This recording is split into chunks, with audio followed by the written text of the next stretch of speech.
dogs should be honored more here. There should be a great big bloody statue right in the middle of the 50th and 50th of a dog, because the North actually was built on the back of dogs, the same as the prairies were built on the back of horses.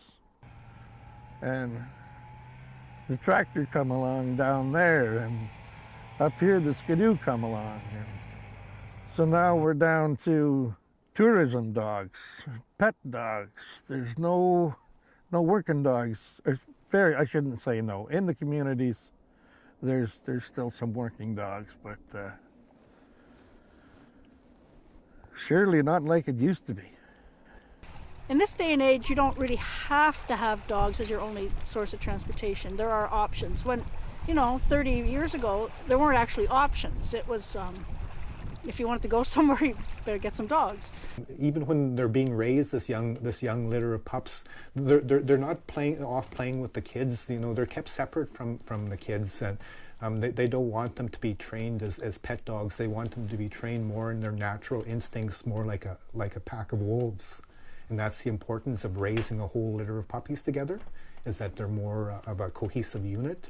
So it's a different viewpoint. I mean, your life depends on them, which people's lives did. If you have no food and you need to go hunting and you need to go 30 miles to find the caribou, well, you're going to go with your dogs, and if they can't get you there, you've got a real problem. So it was like you didn't really have time to be really nice and sweet about it. When you have a pet, well, it's sort of like having a child, really. You can spend a lot of time and psychological energy and on them, and when you've got 12 dogs tied up in the yard, and it's different. It's not that they're necessarily mistreated or anything, but it's a whole different approach to, they have a purpose, and they seem to understand that they have a purpose. When they actually have something to do, they love, like, when you start to harness up, they start screaming. They want to go. Like, I don't know if you've been in a dog yard when someone takes out a harness, but all hell breaks loose. Like, they're just screaming, I want to go, I want to go. It's so sad if you have to leave someone behind, if someone's hurt, or you don't want to take all your dogs, or someone's in heat, and you leave them in the yard. I'd take off, and I could still hear them howling 10 minutes later because they were so upset at being left behind. Like, that's what they do, and they like to do it. So it's different.